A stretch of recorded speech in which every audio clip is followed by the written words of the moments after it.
C'est ce que les investisseurs en crypto-monnaie aux États-Unis attendaient. Mardi, le Nasdaq a listé des options sur les fonds négociés en bourse, les ETF, Bitcoin au comptant de BlackRock d'une valeur de 44 milliards de dollars. Dès le premier jour des négociations, plus de 80% du volume des options étaient des ordres d'achat pour Bitcoin, ce qui signifie que les investisseurs parient sur des nouveaux gains pour le token. Ceci n'est que le début pour les émetteurs d'actifs basés aux États-Unis qui proposent des options. Les 10 autres fournisseurs suivront bientôt et plusieurs d'entre eux devraient être listés à la bourse de New York plus tard dans la journée. C'est un moment vraiment important pour l'adoption du Bitcoin car au lieu de simplement acheter et conserver l'actif, cette nouvelle étape vise à créer un cadre de marge pour le Bitcoin afin d'amplifier les rendements pour couvrir ses positions et effectuer des paris est un attrait majeur tant pour les investisseurs particuliers que pour les institutions. Et même si nous avons déjà vu beaucoup de volumes de trading sur la bourse de dérivés, le fait d'avoir des options liées à ces produits crypto au comptant sur le Nasdaq représente une avancée majeure pour les traders.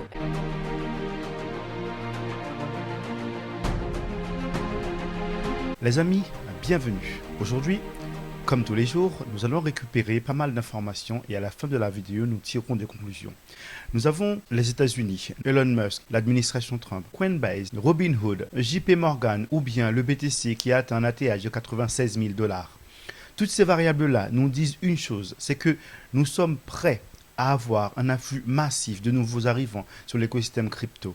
Nous avons le Bhoutan qui possède 33% de son PIB en Bitcoin et de nombreux pays qui sont en train de FOMO. Nous avons les plus grandes banques qui se préparent à lancer des protocoles permettant à la population mondiale d'interagir avec les crypto-monnaies. Nous avons Amazon qui teste l'utilisation de stablecoin. Nous sommes à un moment fatidique, à un moment important. Bien évidemment, comme nous l'avons vu sur de nombreuses vidéos, les jetons utilitaires risquent de profiter de cet afflux massif. Mais aujourd'hui, nous allons voir que nous sommes assis sur une opportunité absolument incroyable et qui est extrêmement accessible. Et je vous montrerai clairement quel jeton peut être cette opportunité. Sans plus tarder, avant de tirer des conclusions hâtives, récupérons les informations, connectons ces informations, puis tirons nos conclusions. Quel effet, selon vous, la disponibilité des options sur iBit pourrait-il avoir sur le marché s'il y a? Je pense que cela aura un grand impact sur tous les autres marchés. Matières premières, actions, les marchés des dérivés, les options sont d'un ordre de grandeur bien supérieur à celui des marchés au comptant. Je pense que cela donne aux institutions d'excellentes capacités de couverture, bien meilleures que tout ce qui existe auparavant. Cependant, le marché des options offshore aux États-Unis est très mince, n'est-ce pas? Vous avez quelques options sur le CME qui étaient auparavant utilisées par les plus petites entreprises. Certaines d'entre elles ont disparu. Donc, en dehors de l'espace OTC de gré à gré, il n'y a pas vraiment de bons endroits pour les institutions pour faire des options.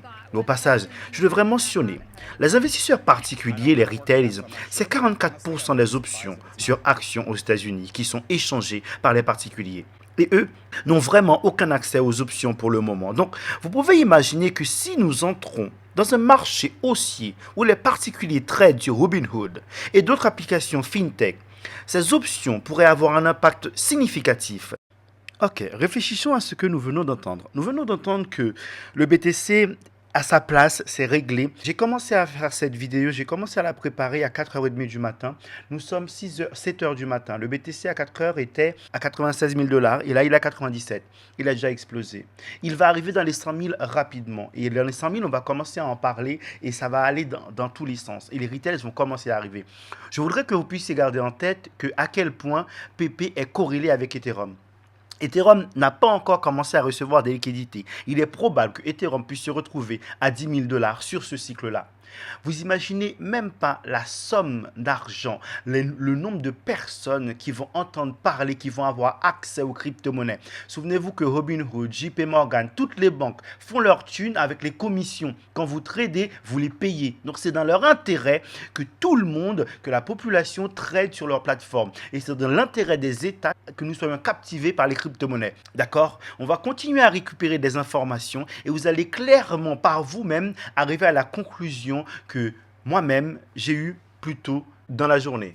Jim Cramer nous dit que le BTC atteindra les 100 000 $ sûr et certain. Donc s'il le dit, c'est qu'on y arrivera. Les variables sont en place pour que l'alt saison puisse commencer. L'alt saison, souvenez-vous, c'est quand le BTC perd de sa dominance et que Ethereum commence à partir en vrille et qu'ensuite les altcoins, c'est à leur tour. Je suis persuadé qu'une fois arrivé à 100 000, les médias commenceront à en parler. Et là, nous allons commencer à avoir de l'afflux massif et la phase enthousiasme va arriver, la phase greedy et la phase la désillusion et surtout le nouveau paradigme.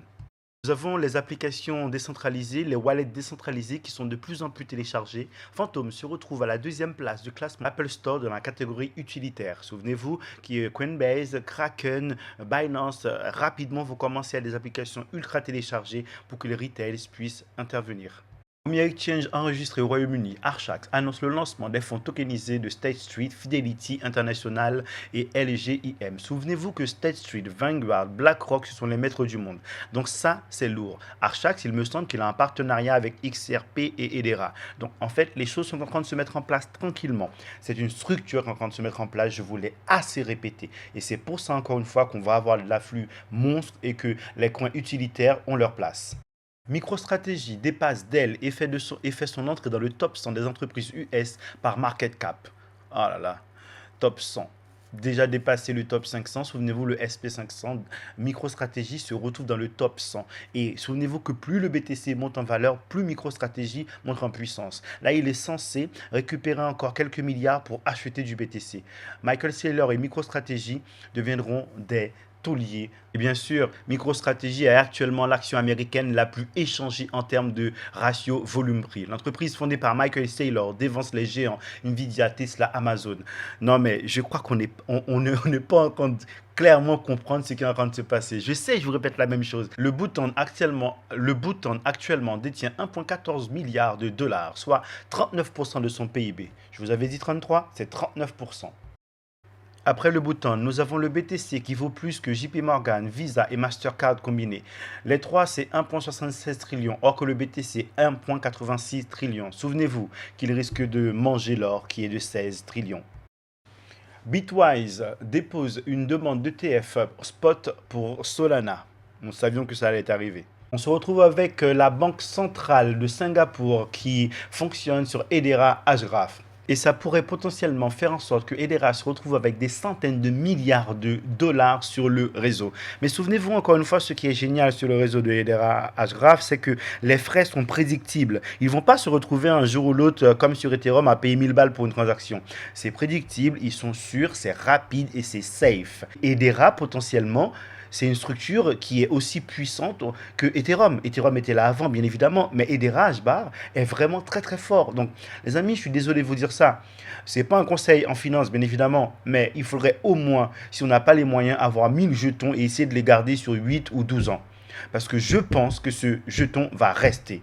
Donald Trump envisage de créer le tout premier poste dédié aux crypto-monnaies à la Maison-Blanche, selon Bloomberg. Regardez ce qu'on est en train de se retrouver. Souvenez-vous encore une fois que Trump est l'homme le plus puissant au monde. Les États-Unis, qu'on le veuille ou non, commandent et dirigent le monde. Les orientations qu'ils prennent, le monde le prend. Regardez, il est en train d'en finir avec cette histoire de rock et on se retrouve avec Miss Univers qui est une femme. Si ce n'était pas l'influence des États-Unis, ça aurait été un homme déguisé en femme. Dans le cadre de ce processus, je suis maintenant totalement engagé. Je me concentre sur le fait de vraiment atteindre l'objectif plutôt que simplement d'en parler. Dans cette optique, je vais mettre une pause sur le podcast Weekly Tour pendant quelques temps. J'ai adoré les faits de cette année, c'était incroyable, amusant et enrichissant. J'ai beaucoup appris grâce à mes invités. J'ai apprécié communiquer avec vous tous. Nous allons donc mettre cela en pause pour un moment. Comme vous l'avez peut-être entendu, Elon et moi allons lancer une série distincte de Dodgecast qui expliqueront exactement ce que nous faisons pour le public afin d'assurer une transparence totale dans ce projet unique en son genre. Nous voulons embarquer le public avec nous dans cette aventure. Très bien, donc les États-Unis, full BTC, les plus grandes banques full BTC, le BTC capitalisation qui explose. Là, Trump change le monde. Vous savez, ils vont essayer de faire en sorte de supprimer l'impôt sur le revenu et qu'il soit remplacé par les taxes douanières. Ce serait vraiment incroyable. Et là, on nous dit que les aspects de l'administration seront rendus publics. Ce sera vraiment excellent. Pourquoi? Parce que ça va donner une visibilité à ce qui se passe, aux décisions qui sont prises. Mais souvenez-vous encore, le nom c'est Dodgecast, c'est le Dogecoin, c'est le jeton de Elon qui est lié avec cet aspect de l'administration. Ce qu'on est en train de vous dire, c'est que les mêmes qu'on le veuille ou non, vont prendre une place juste incroyable. Et maintenant, on va attaquer le cœur de la vidéo où je vais vous exprimer ma thèse. Pourquoi est-ce que je pense que ce PP, ce jeton, est un jeton l'un des plus importants qu'on va avoir sur ce cycle et qu'en lui réside une opportunité pour ceux qui ont peu de moyens, et pour ceux qui ont beaucoup de moyens, ils vont se jeter encore plus dessus et ça le fera exploser encore plus. L'idée, c'est que là, Pépé se prépare, il s'échauffe, il se prépare et il prend exactement les mêmes configurations que le Doge a fait au cycle précédent. Et nous allons le voir. Il se prépare en étant listé sur Robinhood, Binance, Coinbase, Kraken. Il se prépare avec une communauté juste folle. Il se prépare avec des centaines de vidéos sur YouTube parce que les retails vont arriver. Et quand ils vont arriver, ils auront accès à travers Robinhood, ils auront accès à travers toutes ces applications. Ce sera vraiment lourd. Et moi, comme Pépé, je me prépare parce que je sais qu'émotionnellement, ce sera dur. Je sais que je serai tenté de ne pas TP en attendant de faire un X100 au lieu de me satisfaire d'un X20. Je crois que vous devriez vous préparer aussi. Je suis prêt. Mais est-ce que vous l'êtes? Un petit rappel. Aujourd'hui, Floki sera listé sur Coinbase. Donc, il risque de pumper un peu. Mais ensuite, les choses vont se calmer. Donc, à l'heure d'aujourd'hui, il est à 0,0027. Maintenant, je vais vous expliquer pourquoi est-ce que je pense que Pépé peut dépasser les 50 milliards de market cap, qu'il peut violer le Dogecoin, qu'il peut aller beaucoup plus haut. Il est listé sur Coinbase, Robinhood, Kraken, Upbeat. Aux États-Unis, il va avoir une exposition maximum. Une fois que le BTC aura cassé les 100 000, je crois que cette semaine, ce sera réglé. Nous sommes jeudi. Pépé, il y a des vidéos partout. Il aura accès à la même visibilité que le Doge a, mais avec une population beaucoup plus forte, avec des institutions, avec des traders. Il y aura beaucoup plus de liquidités. Il les aura beaucoup plus vite. Il profitera de l'effet de réseau du Dogecoin. Donc, je crois que ce serait pas fou que Pépé puisse dépasser les 60 milliards de market cap du Dogecoin pour s'attaquer à plus haut. On voit qu'il est en train de se positionner, il est en train de prendre des positions qui sont propices. Je vous montre. Donc là, on se retrouve avec deux charts qui comparent Pépé et le Doge et on voit clairement la similitude. Attendez, je vais agrandir et vous verrez mieux. Donc on se retrouve ici avec Pépé maintenant, là où il y a le vert, et puis nous avons l'orange, c'est le Doge. Regardez la structure qui est similaire, il l'a très bien mimé, donc il est possible et je pense qu'on va se rapprocher. Et si on se rapproche et on dépasse le market cap du Doge, bon, le market cap du Doge va monter beaucoup plus haut parce que Elon va le pousser, mais si on a le market cap du Doge de maintenant ou bien le Doge quand il était à son ATH, on se retrouve avec un Pépé, mais allons sur un comparateur de market cap pour que vous puissiez voir ce dont il est question. Voilà, on va comparer le market cap. Donc, on dit que Pépé, avec la capitalisation boursière du Doge, maintenant, ok, on se retrouverait avec un PP 0,3013. Si Pépé, avec la capitalisation boursière du Doge, quand le Doge avait son ATH, on se retrouve avec un PP à 0,0021. Donc, écoutez, vous avez vu toutes les informations, vous avez vu la possibilité qu'on va donner aux retailers d'arriver et vous savez très bien que quand les nouveaux arrivent, ils investissent sur des projets ayant des zéros avec la perspective de monter. Et vous savez très bien que ce genre de projet, les traders adorent aller dessus pour se faire de l'argent et faire du volume parce qu'ils ont besoin de volume pour trader. On pourra en profiter. Donc je crois que nous avons là une opportunité, nous savons ce qui va arriver. Nous avons pas mal de variables qui nous disent le mieux positionné pour l'instant pour nous faire quelque chose de l'ampleur de ce qu'a déjà fait le Shiba, de ce qu'a déjà fait le Doge. Des gens sont devenus millionnaires avec le Shiba. Je ne sais pas combien d'argent aujourd'hui il faudrait rajouter dans PP pour avoir des millions, mais je crois que pour certaines personnes, rien que 5 000 euros ou 10 000 euros peuvent changer des cadres de vie. Et aujourd'hui, PP est très accessible. Donc, l'idée, c'est que comme j'ai pris le pari durant le bear market d'investir à 1800 sur PP, certains de mes abonnés sont partis parce que j'ai fait ça. Aujourd'hui, je ne le regrette pas. Donc, je crois que nous allons avoir un PP qui va nous choquer. Je voulais partager cette information avec vous. Vous en faites ce que vous voulez, mais c'est mon point de vue. Je vous remercie pour le temps passé et rapidement, je vous retrouve. À très bientôt.